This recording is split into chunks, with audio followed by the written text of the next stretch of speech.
Hello students, आज अपने biology के यूनिट 9 का चैप्टर मेंडल के आनुवंशिकता के नियम पढ़ेंगे। आनुवंशिकता के नियम जो चैप्टर है उसमें सबसे पहले आपके टॉपिक है आनुवंशिकी या आनुवंशिक विज्ञान किसे कहते हैं। तो यह वह विज्ञान है जिसमें जीवों के लक्षणों को पीढ़ी दर पीढ़ी बने रहने या तथा उसमें पाए जाने वाली विभिन्नताओं का अध्ययन, मतलब जो लक्षण आपके माता पिता से आप में आ रहे हैं और जो लक्षण आप में आ रहे हैं उसमें जो विभिन्नताएं आ रही हैं उन दोनों के मिश्रण को बोलते हैं आनुवंशिकी। इसे आप यूँ भी कह सकते हैं आनुवंशिकता प्लस में विभिन्नता,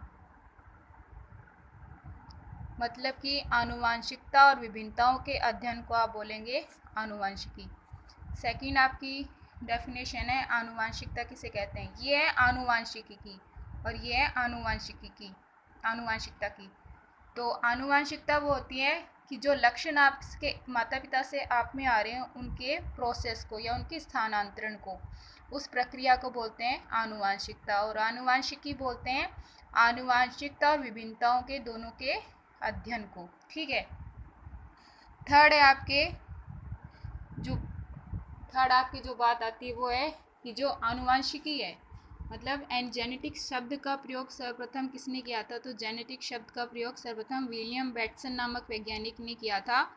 जेनेटिक शब्द का मतलब होता क्या है, वृद्धि करना या होना, मतलब किसी क्रिया के होने से या किसी क्रिया के वृद्धि करने से। आनुवंशिकी का जनक किसे कहा जाता है, सर जॉन ग्रेगर मेंडल को। तीन बातें आपकी निकली है। आनुवंशिकी किसे कहते हैं, आनुवंशिकी विषय कहते हैं जिसमें लक्षणों के पीढ़ी दर पीढ़ी और उनमें पाई जाने वाली का अध्ययन होता है। आनुवंशिकता किसे कहते हैं, लक्षणों के पीढ़ी दर पीढ़ी स्थानांतरण को। आनुवंशिकी शब्द का प्रयोग किसने किया था, विलियम बेटसन ने किया था। इसका क्या अर्थ होता है, वृद्धि करना या किसी क्रिया के होने से। आनुवंशिकी का जनक किसे कहते हैं, सन जॉन ग्रेगर मेंडल को। जो सर जॉन ग्रेगर मेंडल था उसने अपने प्रयोग मटर के पौधे पर किए थे। उसने मटर के पौधे पर अपने प्रयोग क्यों किए थे, उसने मटर के पौधे का ही चयन क्यों किया था, उसके निम्नलिखित कारण थे। पहला कारण तो ये था कि इस पौधे को सरलता से आप किसी भी उद्यान या बगीचे में या गमले में भी उगा सकते हैं। इसका जीवन काल अल्प होता है, मतलब 1 वर्ष में इसके एक से अधिक किस्में प्राप्त की जा सकती है। थर्ड, इसके पुष्प द्विलिंगी होते हैं। द्विलिंगी का मतलब इसमें नर व मादा जननांग दोनों पाए जाते हैं और इसमें स्वपरागन पाया जाता है। स्वपरागन वह क्रिया ही होती है जिसमें जिस पुष्प में परागण की क्रिया होती है, एक पुष्प के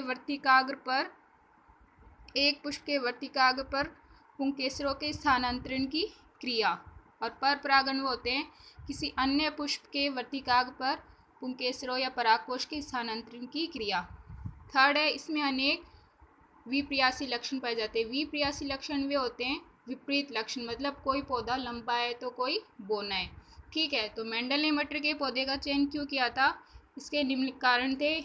इसे आप आसानी से उगा सकते हैं किसी भी गमले में या बगीचे में। इसका जीवन काल बहुत छोटा होता है। इसके पुष्प द्विलिंगी होते हैं। इसमें स्वपरागन व परपरागन दोनों क्रियाएं होती है और इसमें अनेक विप्रियासी लक्षण पाए जाते हैं। ठीक है। अब तक आपने पढ़ा आनुवंशिकी किसे कहते हैं, आनुवंशिकता और विभिन्नताओं के अध्ययन को। आनुवंशिकता किसे कहते हैं, लक्षणों के पीढ़ी दर पीढ़ी स्थानांतरण को। आनुवंशिकी शब्द का प्रयोग किसने किया था, विलियम बेटसन ने। इसका अर्थ क्या होता है, किसी क्रिया के होने या वृद्धि करने से। आनुवंशिकी का जनक किसे कहते हैं, सन जॉन ग्रेगर मेंडल को। मेंडल ने मटर के पौधे का क्यों चुना था, उसके ये कारण है।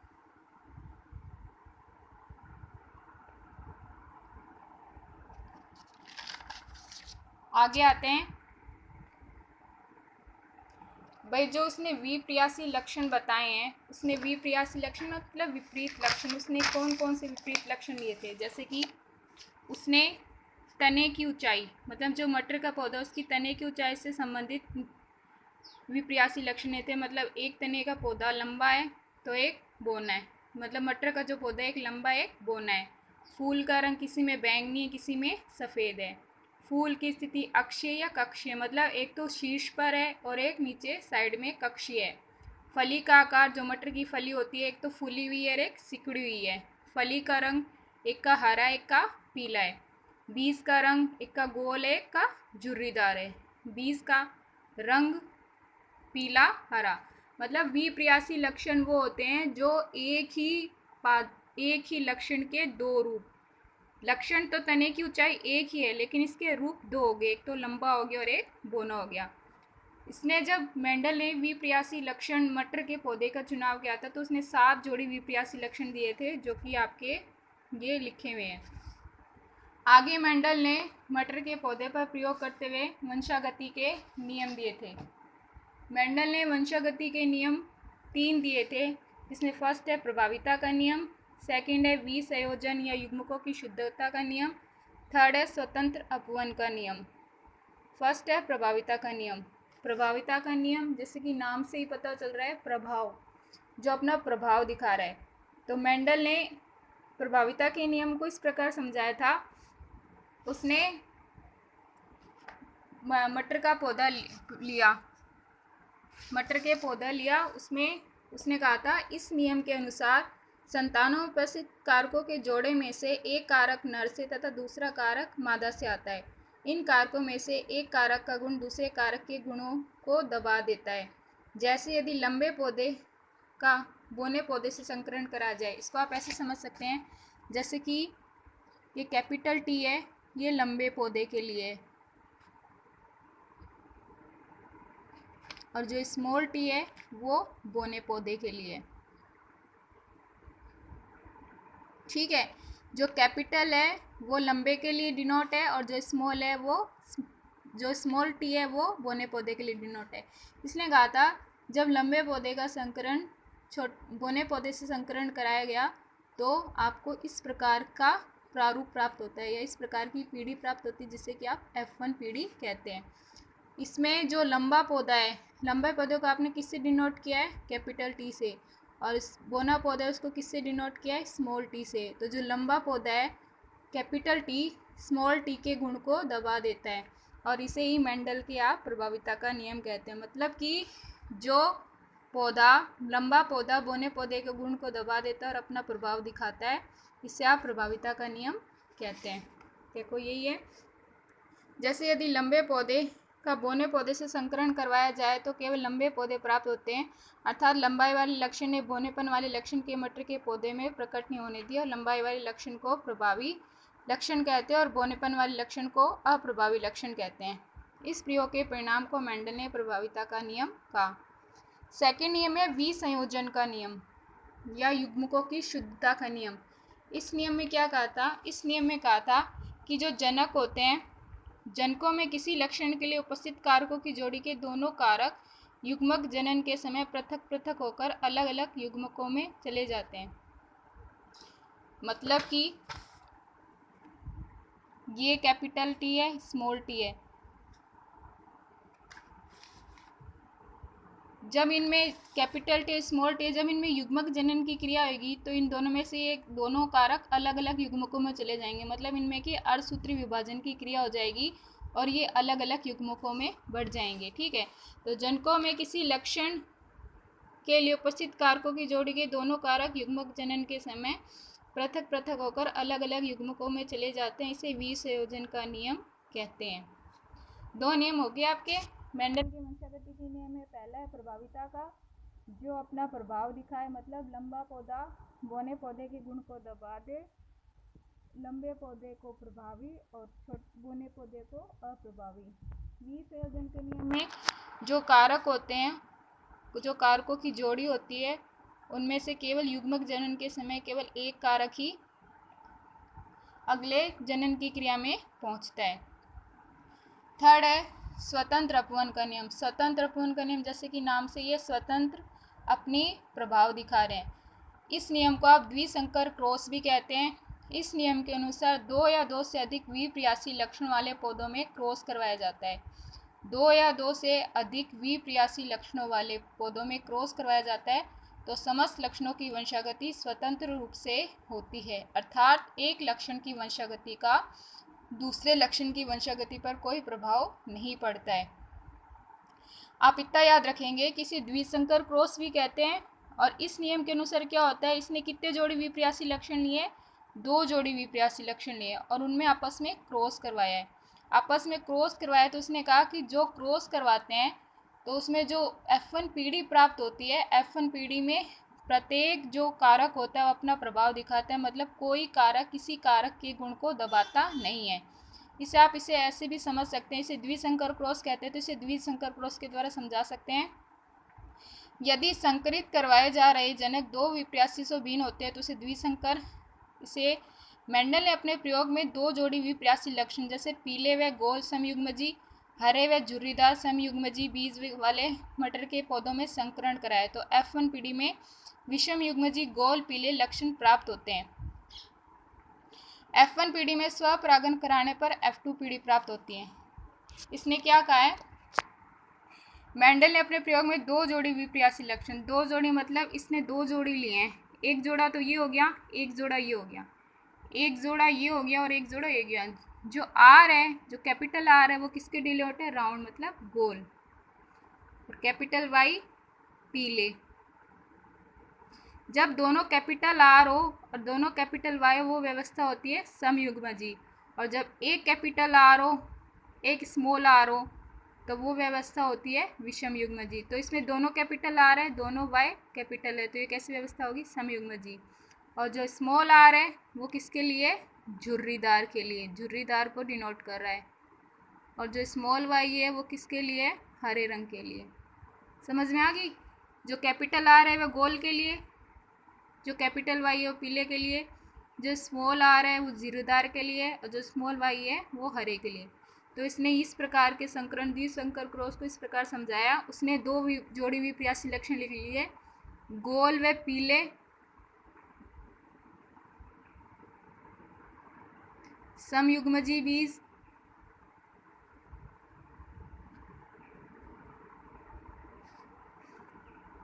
झुर्रीदार व हरे समयुग्मजी बीज।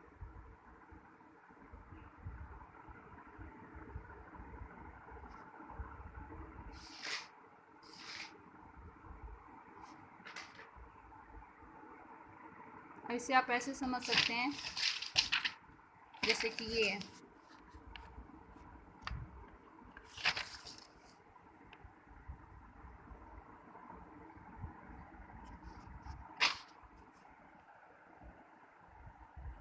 इनमें संकरण करवाया। अभी आपने पढ़ा था 2 कारकों की जोड़ी में से केवल एक कारक ही युग्मक जनन की क्रिया में आगे पहुंचता है, तो इसमें 2 कैपिटल है तो केवल एक कैपिटल है, इसमें 2 स्मॉल है तो एक। ये कौन सी व्यवस्था होगी, F1 पीढ़ी। अब इनके आप युग्म बनाएंगे,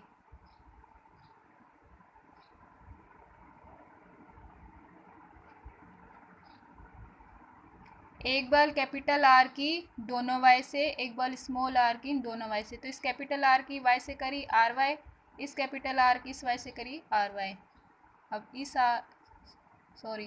स्मॉल आर की इस वाई से करी तो ये व्यवस्था आ गई।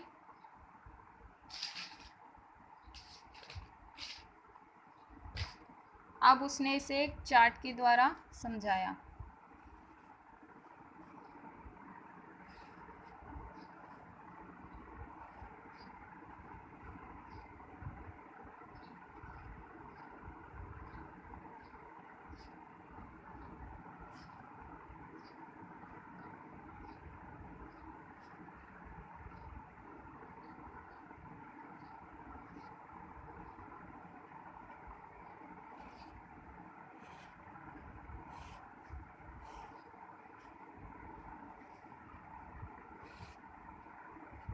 ये जो व्यवस्था होती है, ये जो डिनोट अपन साइन लगाते हैं, ये किसके लिए होता है, द्विलिंगी, मतलब जो मटर का पौधा है वो कैसा है, द्विलिंगी। ठीक है।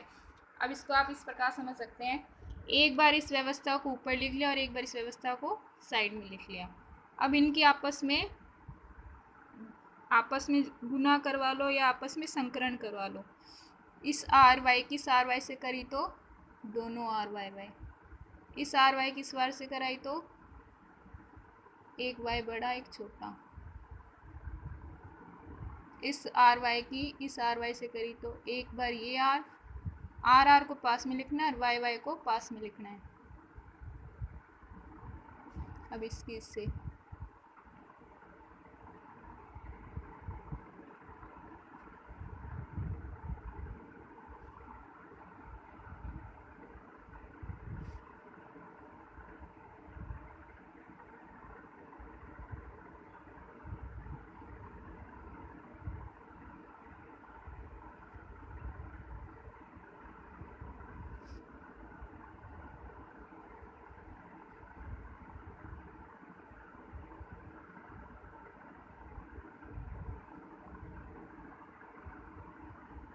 आप खुद करेंगे तो आप समझ जाएंगे। एक विश्व वाली व्यवस्था को जो आपने इसके जोड़े बनाए, इस जोड़े को एक बार ऊपर लिख लिया, एक बार इस जोड़े को ऐसे लिख लिया, फिर इस वार वाले की इन चारों से करानी, इस वाले की इन चारों से, तो आप व्यवस्था देखेंगे जो आपको ये जो अनुपात प्राप्त होएगा, इस फिनोटाइप अनुपात, फिनोटाइप अनुपात उसे कहते हैं दृश्य प्रारूप, मतलब हमें जो बाहर से व्यवस्था दिखाई दे रही है उसे, तो ये जो प्रारूप प्राप्त होएगा ये अनुपात होएगा 9:3:3:1।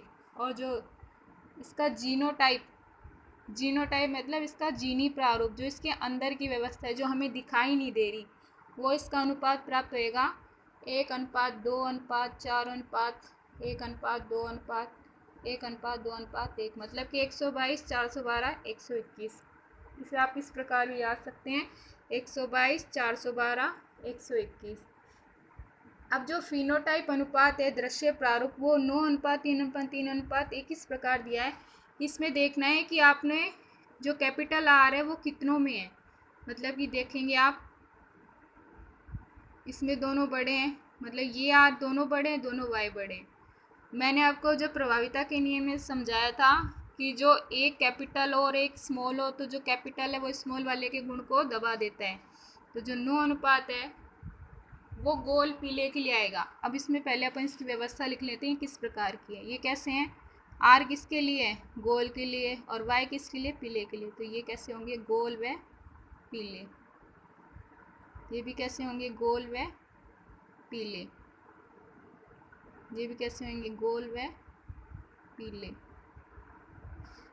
ये भी कैसे, गोल व पीले, गोल व पीले। ये गोल, लेकिन ये पीले नहीं होंगे क्योंकि वाई कैसा है, हरे के लिए, तो गोल व हरे।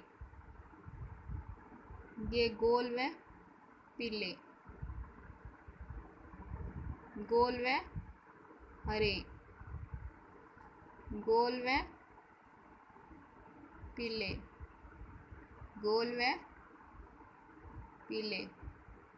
मतलब कि जो कैपिटल आर है वो गोल के लिए, जो कैपिटल वाई है वो पीले के लिए, जो स्मॉल आर है वो झुर्रीदार के लिए, झुर्रीदार बीज के लिए, और जो स्मॉल वाई है वो हरे रंग के लिए। ठीक है, तो जिसमें दोनों कैपिटल हो वो कैसे होंगे, गोल। यदि एक आर बड़ा और एक छोटा हो जब भी कैसे होंगे, गोल, क्योंकि जो बड़ा आर है वो छोटे वाले आर के गुण को दबा देगा। चाहे वाई एक बड़ा हो एक छोटा हो तब भी पीला ही माना जाएगा, ये हरे रंग को दबा देगा, जैसे कि आपने प्रभाविता के नियम में पढ़ा था। ये कैसे हैं, झुर्रीदार, क्योंकि आर स्मॉल आर किसके लिए, झुर्रीदार और पीले। ये कैसे हैं, झुर्रीदार और पीले, गोल पीले, गोल हरे, झुर्रीदार पीले, झुर्रीदार हरे। अब जो 9 व्यवस्था है, 9 देखो वो गोल पीले कितने हैं, 1 2 3 4 5 6 7 8 9। तो 9 कैसे हो गए, गोल और पीले। और जो एक है वो कैसा है, झुर्रीदार हरा। और ये 3 कैसे हैं, देखो गोल हरे, गोल हरे, गोल हरे। जो 3 है वो कैसे हो गए, गोल और हरे। और जो बाकी के बच्चे वो कैसे हो गए, झुर्रीदार पीले। 1 2 3 वो 3 कैसे हो गए, झुर्रीदार और पीले। ठीक है। तो जो मेंडल ने स्वतंत्र अपवन का नियम दिया था वो उसने द्विसंकर क्रॉस के द्वारा समझाया था। द्विसंकर क्रॉस के द्वारा समझाया था तो उसने 2 जोड़ी विप्रयासी लक्षण दिए थे। विप्रयासी मतलब विपरीत लक्षण, एक दूसरे के अलग। तो 2 जोड़ी गोल पीले और झुर्रीदार हरे 2 लक्षण दिए थे, उनमें आपस में संकरण कराया, F1 पीढ़ी प्राप्त हुई। F1 पीढ़ी प्राप्त होने के बाद उसने F2 पीढ़ी प्राप्त करने के लिए इसमें स्वपरागण की क्रिया कराई। स्वपरागण की क्रिया करने के लिए 4 प्रकार के युग्म प्राप्त किए। इन 4 प्रकार के युग्मों का आपस में संकरण करवाया, जिससे कि फिनोटाइप दृश्य प्रारूप हमें 9:3:1 प्राप्त होता है और जीनोटाइप 122, 412, 121 प्राप्त होता है। अब जो 122, 412, 121 है वो हर प्रारूप के लिए अलग है। अब जो